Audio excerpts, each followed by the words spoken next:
Bendiciones. Dios me los bendiga grandemente.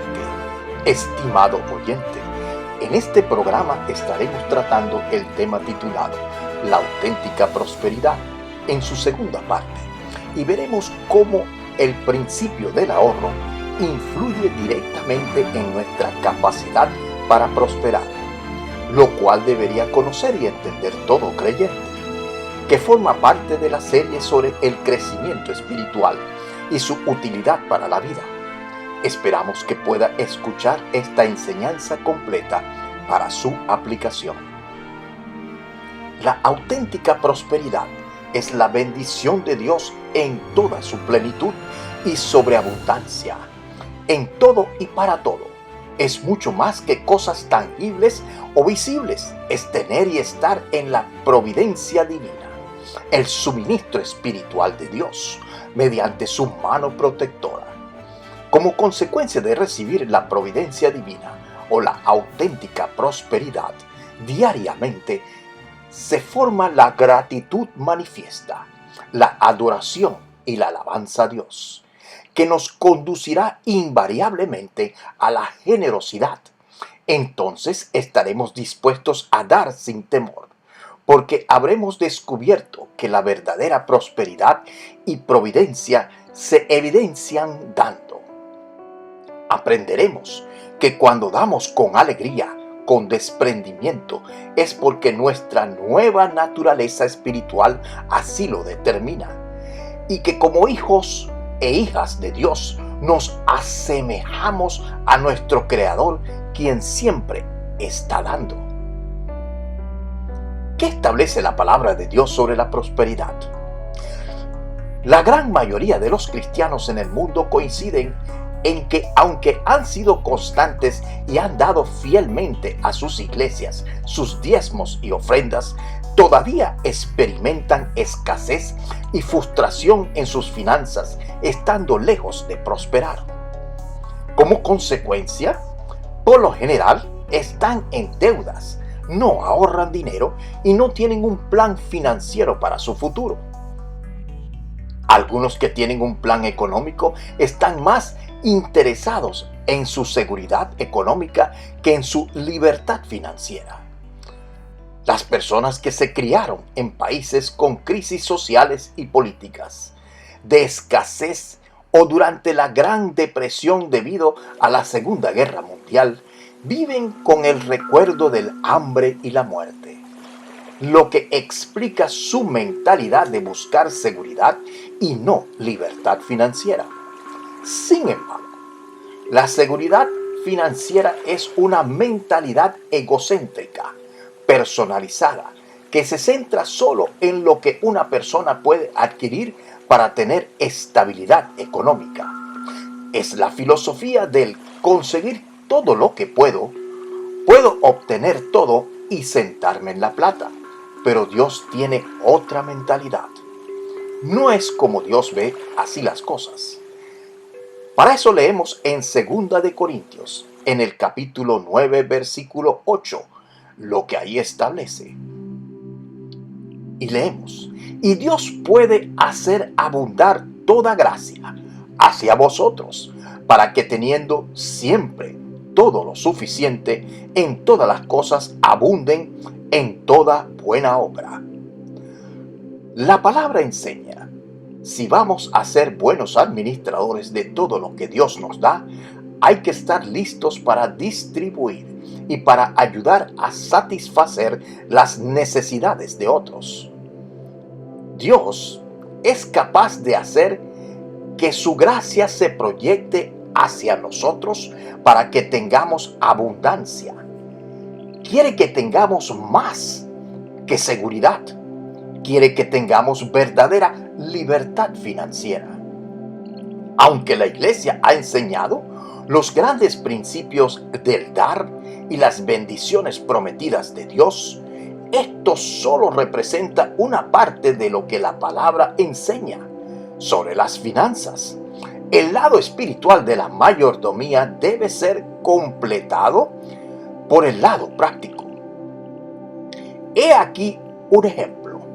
Para ser buenos administradores debemos estar de acuerdo con Dios en cuanto al propósito del dinero.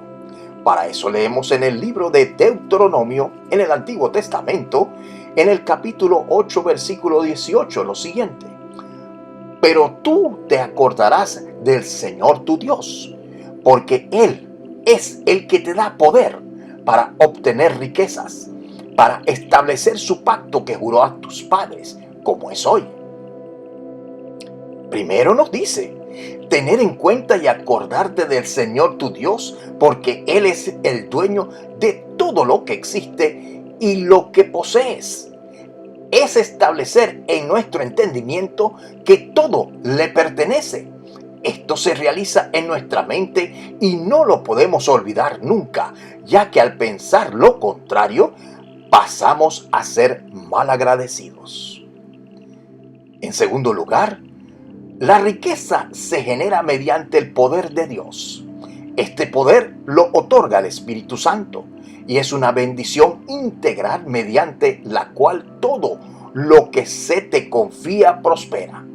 Dios desea una prosperidad integral de cuerpo, alma y espíritu, es decir, una trinidad mediante la cual tenga sentido la generación de riqueza.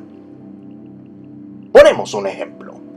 Si el hombre roba dinero y se enriquece, prospera solo en lo material, pero su alma y espíritu están en pecado y desprovistos de la seguridad y bendición de Dios. La inquietud del alma se va a generar y no tendrá paz. Y si lo capturan, deberá enfrentar las consecuencias ante la justicia humana y divina. Dios enseña que Él nos da la riqueza y el poder para crear riqueza, pero esto requiere acción por parte del mayordomo. Debemos de creerle a Dios que Él suplirá todas nuestras necesidades conforme a sus riquezas en gloria, y buscarlo en oración, ya que Dios es galardonador de los que le buscan.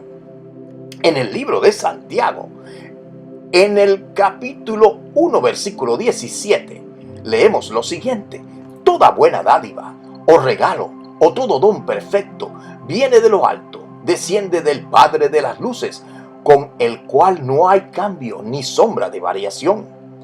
Dios es el mismo, ayer, hoy y siempre, y Él no cambia. Si Dios promete abrir las ventanas de los cielos para todo aquel que da generosamente a su obra, Él lo hará. Hay algunas cosas prácticas que se deben hacer aquí en el ahora si vamos a ver el éxito financiero. Como entender que el 10% de lo que ganamos le pertenece a Dios y el 90% restante lo podemos utilizar para pagar nuestras deudas y dar nuestras ofrendas. Uno de los principios más descuidados que Dios enseña es el principio del almacenamiento o el ahorro. Y eso lo vemos en el libro de Deuteronomio, en el capítulo 28, versículo 8, donde dice: Jehová mandará la bendición sobre ti en tus almacenes y en todo lo que pusieres tu mano, y te bendecirá en la tierra que Jehová tu Dios te da. Dios ordena una bendición en nuestros almacenes. Sin embargo, la mayoría de los cristianos no tiene un almacén o alcancía. No ahorramos dinero y por lo tanto estamos perdiendo la bendición que Dios ordena en nuestros ahorros. Hay un principio de vida que debemos de entender cuando estudiamos acerca de la palabra de Dios. Si Dios lo dice, yo lo creo, y si yo lo creo, Dios actúa. Repito, si Dios lo dice, yo lo creo, y si yo lo creo, Dios actúa. La prioridad que se enseña en la palabra de Dios para nuestras finanzas es la siguiente: paga a Dios, paga a todos los demás, págate a ti mismo. La mayoría de los cristianos han aprendido a dar sus diezmos, que es honrar a Dios, y sin duda pagar a todos los demás, pero muy pocos se pagan a sí mismos. Dios quiere bendecir nuestro almacén. Comience la disciplina de ahorrar dinero regularmente y dé a Dios algo adicional para bendecir. Dios solo puede bendecir lo que tienes, no puede bendecir lo que necesitas. En el Evangelio de San Juan, en el capítulo 6, versículo 5 en adelante, se narra la historia de la alimentación de los 5,000, donde Jesús le hace una serie de preguntas a los discípulos. Y leemos: Cuando alzó Jesús los ojos y vio que había venido a él gran multitud, dijo a Felipe: ¿De dónde compraremos pan para que coman estos? Pero esto decía para probarle, porque él sabía lo que había de hacer. Felipe le respondió: 200 denarios de pan no bastarían para que cada uno de ellos tomase un poco. Uno de sus discípulos, Andrés, hermano de Simón Pedro, le dijo: Aquí está un muchacho que tiene 5 panes de cebada y 2 pececillos. Mas, ¿qué es esto para tantos? Entonces Jesús dijo: Haced recostar a la gente. Y había mucha hierba en aquel lugar, y se recostaron como en número de 5,000 varones, sin contar las mujeres y los niños. Y tomó Jesús aquellos panes, y habiendo dado gracias, los repartió entre los discípulos, y los discípulos entre los que estaban recostados. Asimismo, de los peces, cuanto querían.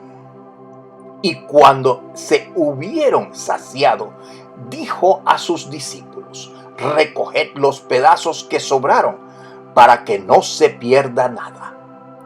Recogieron pues y llenaron 12 cestas de pedazos de los 5 panes de cebada que sobraron a los que habían comido.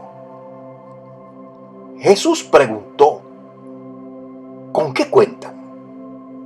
¿Qué tienen ahorrado para darle de comer a tantos? Y la respuesta fue: 200 denarios de pan no bastarían para que cada uno de ellos tomase un poco. Es decir, contamos con tan solo 200 denarios y es poco, y aún así, ¿dónde vamos a poder comprar pan o algo para darle a tantos? Los discípulos estaban dispuestos a darle de comer a la gente, pero no sabían cómo. Y fueron realistas en que era imposible con tan poco dinero y sin facilidades. Entonces buscaron una solución. Uno de los discípulos, Andrés, hermano de Simón Pedro, le dijo: Aquí está un muchacho que tiene 5 panes de cebada y 2 pececillos, mas ¿qué es esto para tantos?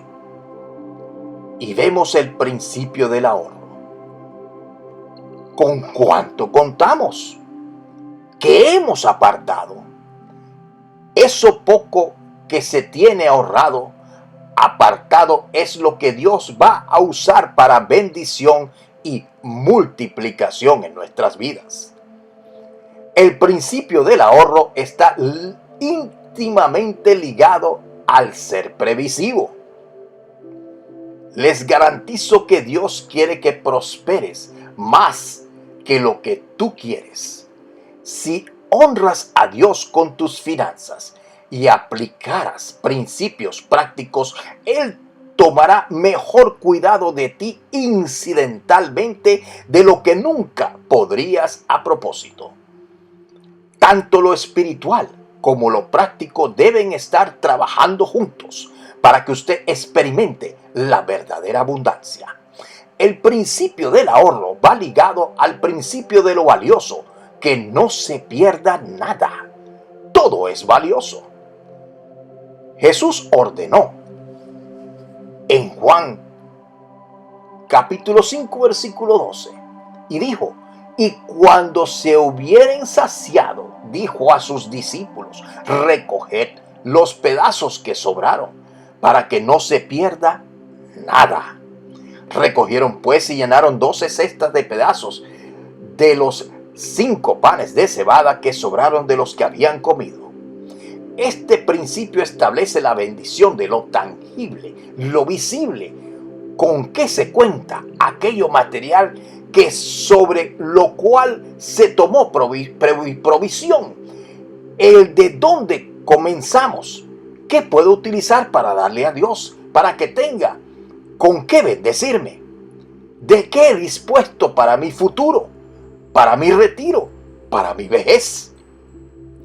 El ser previsivo es un don del Espíritu Santo que le da a muchas personas, ya que se establece por lo general en los corazones de las personas que siempre están dispuestos a desprenderse de lo que tienen para ayudar a otros, sin importarles el costo. Jesús ordenó que recogieran lo que había sobrado de los panes y los peces, y que se lo dieran al muchacho que los había traído. En primer lugar, sirvió para devolverle mucho más de lo que aportó, y en abundancia, y después para que cada uno de los apóstoles aprendiera la lección del ahorro y la multiplicación de lo almacenado para su futuro. Cuando vemos sin importancia lo que nos sobra y no ahorramos algo, por pequeño que sea, caemos en la falta de previsión para el futuro. En el Evangelio de San Mateo, en el capítulo 25, desde el versículo 1 al 13 se narra la parábola de las 10 vírgenes, que 5 de ellas tomaron aceite extra en previsión para la llegada del esposo, antes de que les fuera a faltar cuando la noche estuviese avanzada y cuando se anunció la llegada del esposo. Las otras 5 que no habían tomado precaución de guardar aceite extra para sus lámparas, le dijeron a las prudentes que compartieran con ellas el aceite extra que tenían. La respuesta fue obvia: vayan y compren en la tienda. No vaya a ser que todas nos quedemos sin aceite por compartir. Hay personas que las monedas que les sobran las botan y no le dan importancia. Pero si las mismas se ponen en una alcancía para ahorrarlas al cabo del tiempo, verán cómo suma de todas esas monedas ahorradas, suman cantidades de dinero que pueden sacar de un apuro en un momento dado, como completar un pago o dar una ayuda a otro. Ejemplo, como dato curioso, la moneda de valor de 1 centavo o céntimo norteamericano, en una de sus caras tiene impreso el lema "In God we trust", que significa "en Dios confiamos". Los fundadores de uno de los países más poderosos del mundo conocían el valor de lo poco en las manos correctas y la provisión de Dios. En Segunda de Reyes, en el capítulo 4, versículo del 1 al 7, podemos leer acerca del aceite de la viuda. Y ahí nos establece principios, que no hay que esperar que los problemas o los desastres se presenten y nos ahoguen. Que hay que mantenerse en constante comunión con Dios antes que la adversidad se presente. Y leemos: una mujer de las mujeres de los hijos de los profetas clamó a Eliseo diciendo: tu siervo mi marido ha muerto, y tú sabes que tu siervo era temeroso de Jehová, y ha venido el acreedor para tomarse 2 hijos míos por siervos. Y Eliseo le dijo: ¿qué te haré yo? Declárame, ¿qué tienes en casa? Y ella dijo: tu sierva ninguna cosa tiene en casa sino una vasija de aceite. Él le dijo: ve y pide para ti vasijas prestadas de todos tus vecinos, vasijas vacías, no pocas. Entra luego y enciérrate tú y tus hijos, y echa del aceite en todas las vasijas, y cuando una esté llena, ponla aparte.